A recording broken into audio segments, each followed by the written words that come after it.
Bonjour à tous. Entre deux sessions de Minecraft ou de peinture de Warhammer, il m'arrive parfois de sortir au grand air pour faire un peu de modélisme RC. J'ai récemment dû faire l'entretien de déroulement de l'une de mes voitures, et comme j'ai pas mal galéré à rassembler toutes les infos pour savoir comment faire, je me suis dit que ce serait cool de vous en faire une vidéo pour que vous en profitiez aussi. Cette vidéo est donc, vous l'aurez compris, une compilation de ce que j'ai pu apprendre à expérimenter. Aussi, si vous avez des connaissances ou d'autres façons de faire, n'hésitez pas à les partager en commentaire, que tout le monde puisse apprendre et progresser sur le sujet. Je vous souhaite un bon tuto.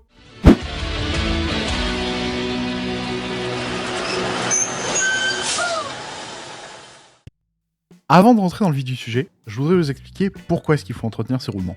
Le roulement permet de réduire la friction entre deux pièces, d'accord? Il est constitué de pièces métalliques qui vont avoir une longue durée de vie, mais seulement et seulement si ils sont correctement lubrifiés. Le problème vient donc du lubrifiant qui lui va vieillir et va donc limiter la durée de vie totale de votre roulement. Un roulement dont la matière lubrifiante est usée, sale ou absente va réduire les performances, l'énergie va partir dans des frottements, et c'est là que vous allez avoir de l'usure et que vous allez devoir les changer. En sachant qu'un jeu de roulement pour le modèle que j'ai ici, c'est environ une vingtaine d'euros, mais que pour des modèles plus haut de gamme, on peut aller jusqu'à 50 euros. Donc entretenir vos roulements, ça va vous permettre deux choses, de meilleures performances, et aussi des économies, parce que vous allez garder vos roulements beaucoup plus longtemps.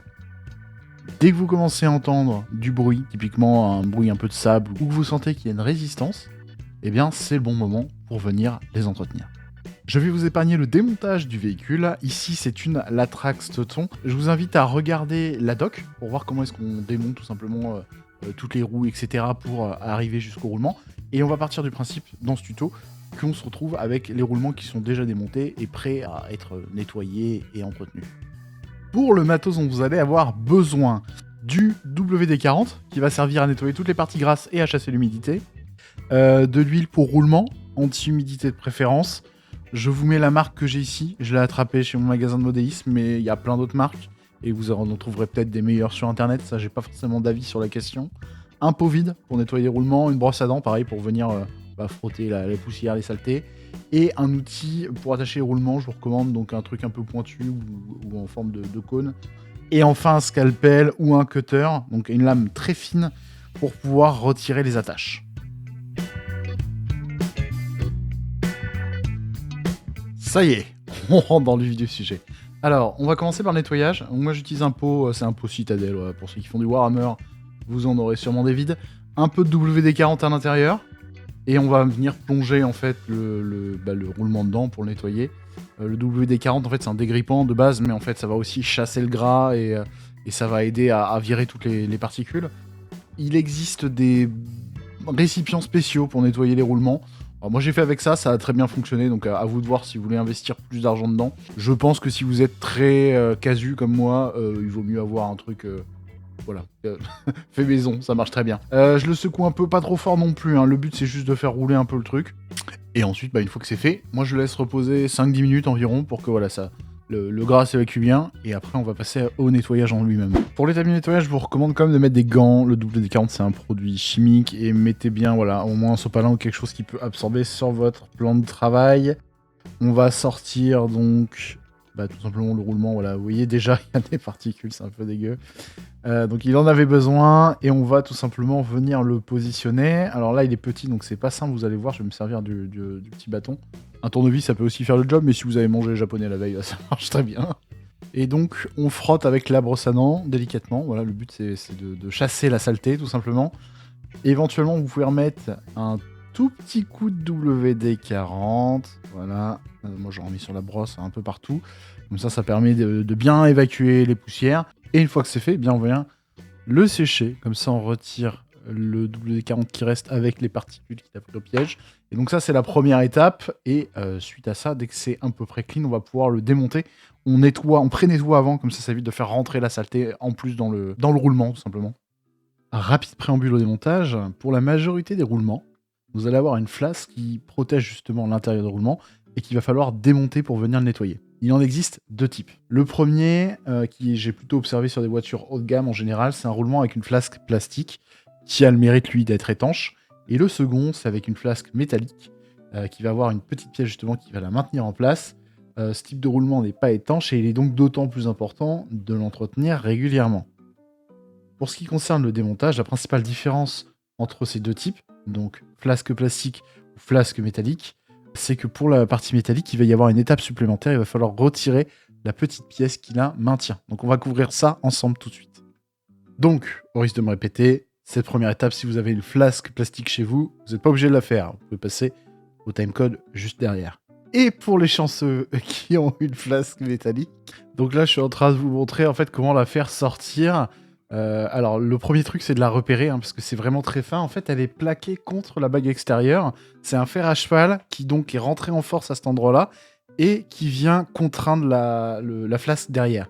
Alors ce qu'il faut faire c'est qu'il faut glisser la lame de cutter entre la flasque et cette bague pour l'écarter légèrement et ensuite vous faites un petit effet de levier. Faut pas y aller trop fort. Sinon vous avez plié votre flasque. Donc il faut prendre le coup de main, c'est pas évident. Je vous conseille de prendre votre temps et de bien repérer où c'est. Je vous montre, voilà, un one shot. Quand j'ai réussi à le faire en un coup, mes premières j'ai galéré et ça vient vite avec le temps dès que vous en aurez fait 2-3. Fin de la parenthèse pour ceux qui ont des flasques métalliques. À partir de maintenant, ça concerne tout le monde. La technique traditionnelle pour retirer la flasque, maintenant qu'il n'y a plus rien qui la retient, c'est tout simplement de glisser une lame de cutter en dessous, voilà, et de faire levier. Donc ça vient en général assez rapidement. Attention à ne pas la déchirer, vaut mieux y aller doucement et s'y prendre à plusieurs fois. Néanmoins, sur des petites pièces comme celle que j'ai là actuellement, je peux vous recommander une autre méthode que j'ai essayée et qui fonctionne, que j'ai trouvée par moi-même. Je prends un peu de pâte à fixe et je viens appuyer délicatement le roulement sur la pâte à fixe. L'idée, c'est que la flasque reste dans la pâte à fixe et que le roulement, lui, vienne quand je le retire. Et ça permet tout simplement d'avoir à le faire sans avoir à glisser la lame de cutter en dessous. Parce que quand votre flasque est métallique et très fine, le risque, c'est encore une fois que vous la pliez. Moi, ça m'est arrivé sur mes premières flasques. Vous vous retrouvez donc avec votre roulement qui est partiellement démonté. On va pas s'amuser à aller plus loin dans le démontage. Il n'y a pas besoin de séparer les bagues intérieures, extérieures, la cage et les rouleaux ou les billes qui roulent dedans. Ça va suffire là en l'état pour pouvoir nettoyer l'intérieur. Et maintenant, quoi que c'est qu'on fait ? Eh bien, retour à l'étape 1. On nettoie, c'est-à-dire qu'on va prendre toutes les pièces qu'on a, d'accord ? La flasque, le ressort de la flasque si vous en avez un, et le roulement en lui-même. Vous remettez du WD-40 dans un pot comme l'étape 1, vous mettez dedans, vous agitez, vous laissez reposer 5 petites minutes, et ensuite, eh bien, vous pouvez constater que l'intérieur, souvent, est assez dégueulasse. Donc moi, par exemple, j'ai carrément des cheveux qui s'étaient glissés dans le roulement, donc ça explique pourquoi aussi il faisait du bruit et il y avait du frottement. Donc ça va faire deux choses, ça va retirer toutes les poussières qu'il y a dedans, ça va le dégripper s'il y a besoin, si vraiment votre roulement était bien pris, et ça va permettre aussi de retirer les matières grasses qui ont vieilli. Pareil que tout à l'heure, vous retirez vos roulements, vous les frottez avec une brosse. Là, je conseille de vraiment bien insister, parce que c'est là que vous allez vraiment pouvoir retirer tout ce qu'il y a dedans, les saletés, les impuretés. Remettez des petits coups de WD-40 par-dessus, faites ça sur un chiffon. D'ailleurs, faites ce que je dis, pas ce que je fais, mais sur cette étape, je vous recommande de porter des gants. Là, vous voyez que j'en ai pas. Je vous les avais recommandés déjà sur le premier lavage. En fait, j'ai tout simplement oublié, avec le fait de filmer et que ça m'était un peu sorti de la tête. J'étais vraiment concentré là-dessus. Et mon dernier conseil, eh bien, tout simplement, c'est d'aérer la pièce, parce que c'est à base d'hydrocarbures, donc c'est assez volatile. Ça vous évitera l'odeur et d'avoir la tête qui tourne éventuellement. Si vous en faites pas souvent, c'est pas dramatique, mais si vous le faites régulièrement ou que vous en faites une grande quantité, il vaut mieux aérer. C'est super chouette, on a notre roulement tout propre, et comme vous pouvez voir, il tourne plutôt bien. À ce moment-là, vous devez plus sentir de résistance en fait sous le doigt, le roulement doit tourner librement. Si c'est pas le cas, c'est qu'il faut passer un peu plus de temps sur le nettoyage. Maintenant, on va devoir remettre de l'huile, parce que en l'état, il n'y a plus rien qui le gêne, mais le problème, c'est qu'il risque de s'user. Donc, la fameuse huile anti-humidité, il faut en mettre vraiment très peu. Vous pouvez le mettre en 3 ou 4 points, je vais faire 3. Sur la première goutte, vous voyez, j'en ai mis trop typiquement. Une fois que c'est fait, on va faire circuler l'huile dans le roulement. L'objectif, c'est que ça forme une couche un peu partout. Il ne faut pas que ça nage dedans. C'est vraiment juste une couche qui va permettre aux billes de ne pas s'user et de ne pas frotter l'une contre l'autre. Et donc pour ça, on va faire tourner le roulement un coup d'un côté, un coup de l'autre. Vous pouvez faire ça franchement pendant 1 ou 2 minutes. Je vous conseille de vous aider de la fameuse baguette. Dans mon cas, c'est une baguette de chinois, mais trouvez un ustensile qui va permettre de bloquer en fait le centre du roulement, la couronne centrale. Et ensuite, avec le doigt, vous pouvez faire juste pivoter le dessus.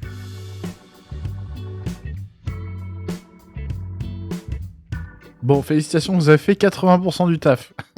Maintenant, on va remonter. Donc on va tout simplement commencer par remettre la flasque. C'est l'opération exacte inverse de celle que vous avez faite à l'aller. Donc si vous avez une flasque plastique, il faut juste la remboîter. Si vous avez une flasque en métal, comme là c'est le cas, je la repositionne. Et ensuite, il faut insérer une espèce de petit ressort, là, vous voyez, en fer à cheval, qui va venir coincer. Attention, les flasques en métal ont un relief, elles ont un sens. Donc mettez-la bien dans le bon sens. La partie bombée au centre de la flasque doit pointer vers l'extérieur. Comme ça, l'intérieur, ça fait un rail dans lequel la bille va rouler en fait. Pour tous ceux qui ont des roulements avec flasque métal, je vais m'attarder sur la mise en place du ressort de maintien ou circlip. Pour ça, j'ai identifié 2 méthodes. La première, que j'ai appliquée personnellement, consiste à pointer vers le bas les 2 pointes du fer à cheval, puis je les fais glisser sur la flasque. En fait, elles vont se faire guider par la bague extérieure et elles vont naturellement se resserrer. Et pour finir, j'utilise mon doigt pour faire avancer le ressort vers l'avant, tout en le plaquant sur la flasque. Une fois que le circlip est plaqué entièrement contre la bague extérieure, il est en place et il bougera plus. La deuxième méthode que moi j'ai pas utilisée, c'est d'immobiliser une des 2 extrémités du fer à cheval, puis en faisant rentrer le circlip en le passant d'un côté vers l'autre. Vous pouvez également utiliser une pince si votre circlip est assez gros pour être saisi. Et il y a même des circlips qui ont d'ailleurs des perforations qui sont faites exprès pour là pouvoir, avec une pince spéciale, les mettre en place. Mais je pense que sur des voitures de modeling, c'est pas ce qu'il y a de plus courant. Je ferme la parenthèse pour les circlips métal. Et maintenant, eh bien, on a fini l'entretien de votre roulement. Félicitations, vous allez pouvoir le remonter et profiter de votre voiture. Je vous montre juste ce que ça a donné de mon côté pour le résultat final. Donc, du coup, là, maintenant, ça tourne tout seul. Il y a même pas mal d'inertie avec les roues. Plus du tout de bruit. Je vais essayer de vous faire écouter ça au micro.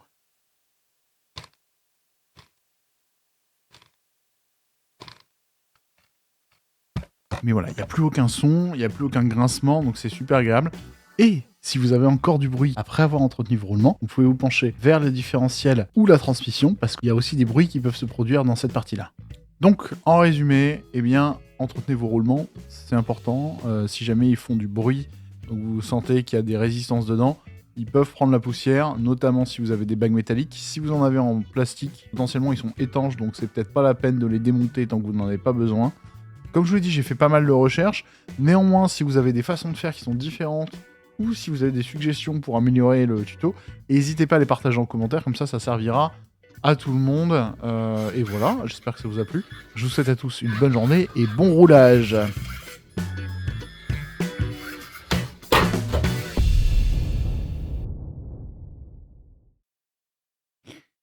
Mon précieux.